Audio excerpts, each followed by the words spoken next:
Hey everybody, it's Jason Blaha here. It is time for another breakfast with Blaha, and today I'm having fat-free Greek yogurt, almond butter, and frozen cherries.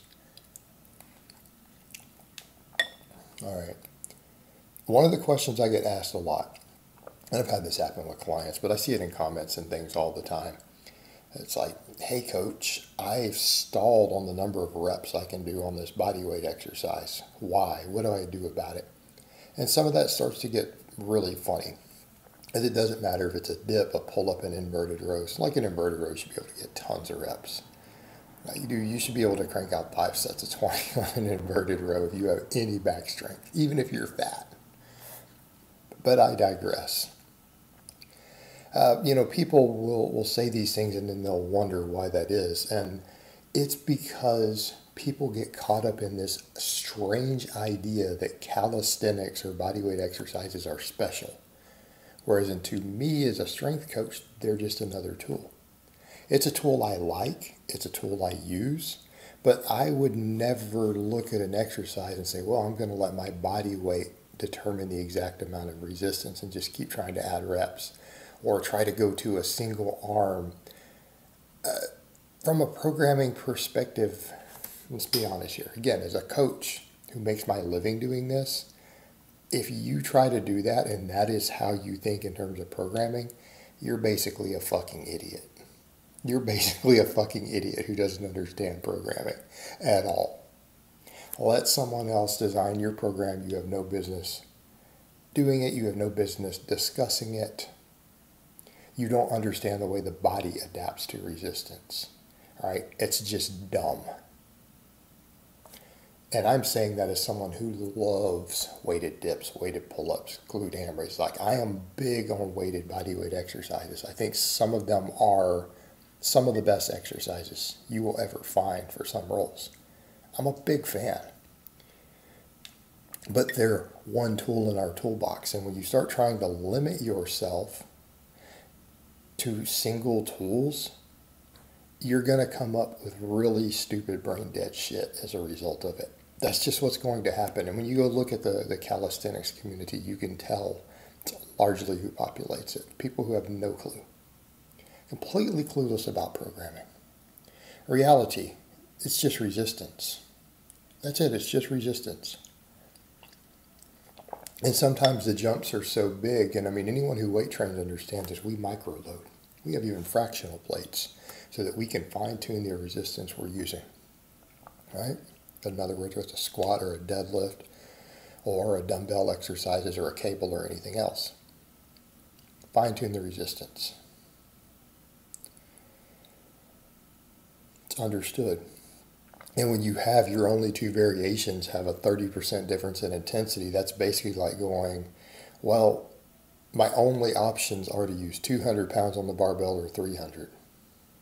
Like, I'm going to refuse to put any different amounts. So, because you're going to go from one arm to 2 arms or whatever, right? You're going to try to do these much harder variations to just progress from one to the next. That is literally as stupid as saying, well, I'm going to try to bench all my reps with 200 pounds on the bar, and my only other option is 300. Right? I have 2 bars with the plates welded on them so that I can't change the weights, right? I can't change the weights in any way. I have 200 and 300. So as soon as I get to too many reps on the 200, I'll just go straight to 300. Like, that sounds idiotic. And that's exactly what you do with calisthenics, a fixed weight. How are you going to program that? You can't micro-load it.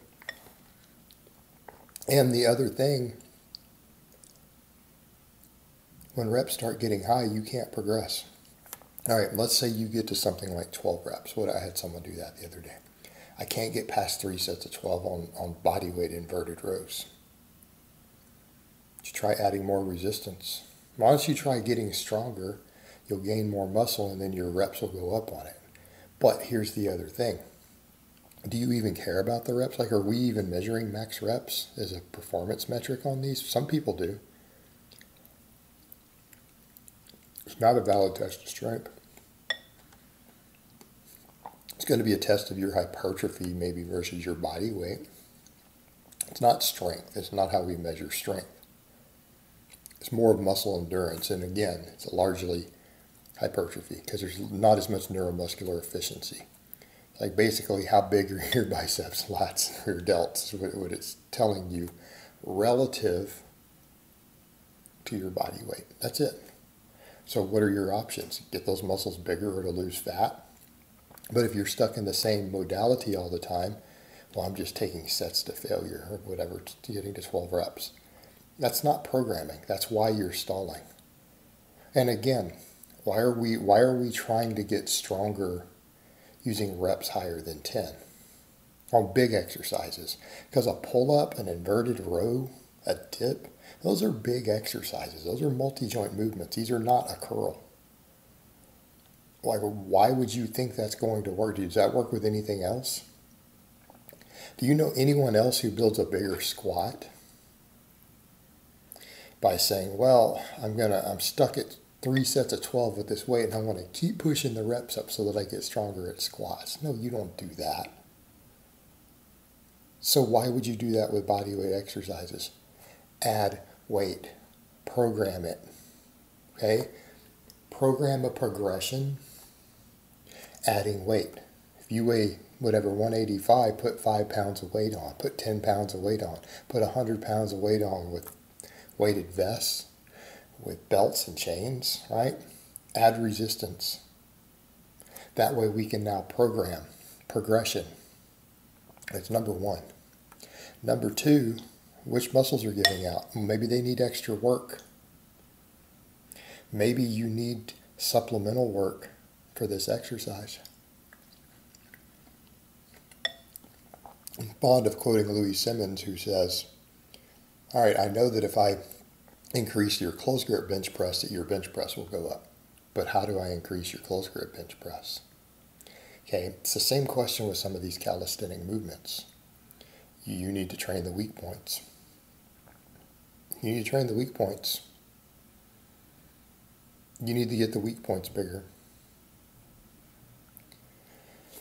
And and that's the other thing that's funny, because you're already doing reps with this stuff.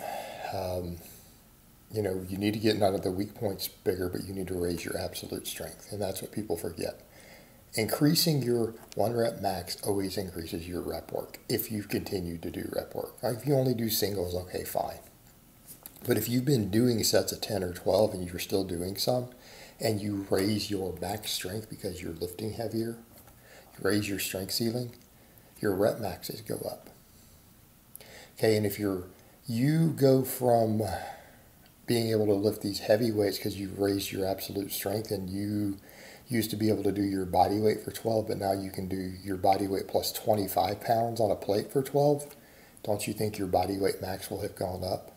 If you take the 25 pound plate on, wouldn't you be able to do more reps? It should be common sense at that point. You're going to get more than 12. You're going to get 13. You might get 20. You might get 25, but you're going to get more than 12. So raising your strength ceiling will increase your rep maxes. Hey, but this requires programming.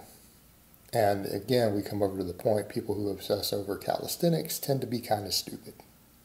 Just an observation.